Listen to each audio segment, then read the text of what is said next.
गांव में अर्जुन नाम का एक किसान रहता था। वह सीधा साधा था, लेकिन साथ ही समझदार और बहुत चतुर भी था। उसके पास जमीन तो थोड़ी सी ही थी, लेकिन वह उसमें मेहनत से खेती करता था और खुशी खुशी जीवन बिताता था। एक दिन गांव में एक अजनबी व्यापारी आया। उसका नाम था बंशी लाल।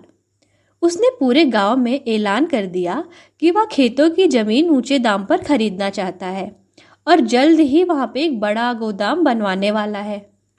गांव के कई लालची लोगों ने अपनी जमीनें बेच दी, लेकिन अर्जुन चुपचाप देखता रहा। बंशीलाल एक दिन अर्जुन के पास आया और बोला, अर्जुन भैया, तुम अपनी जमीन क्यों नहीं बेच रहे हो? मैं तुम्हें दोगुना दाम दूंगा। अर्जुन मुस्कुराया, बोला, बंसीलाल जी, मैं तो इस जमीन में खास फसल उगाने वाला हूँ, ऐसी फसल जो सोने से भी ज्यादा कीमती है। बंशीलाल चौंका, ऐसी कौन सी फसल है? अर्जुन बोला, मैं अभी नहीं बता सकता, लेकिन हाँ, अगर आपने मेरी मदद की तो मैं थोड़ा हिस्सा आपको भी दूंगा। बंशीलाल अब लालच में आ गया।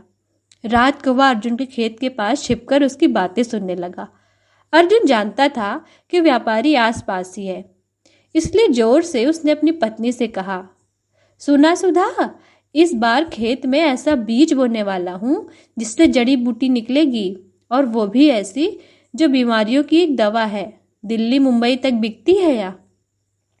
बंशीलाल यह सुनते ही अगले दिन खेत में खुदाई करवाने लगा, सोचते हुए कि कहीं यह कोई खजाना या खास पौधा तो नहीं।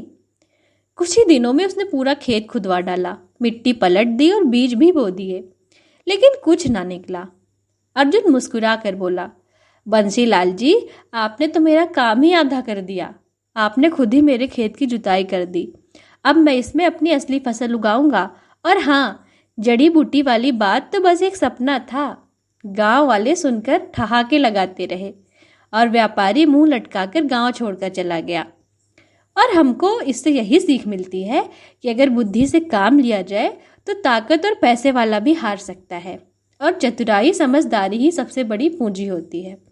अगर आपको और ऐसी ही अच्छी अच्छी कहानियां सुननी है तो आप मेरे चैनल कलरव को जरूर सब्सक्राइब करें, लाइक करें और शेयर भी।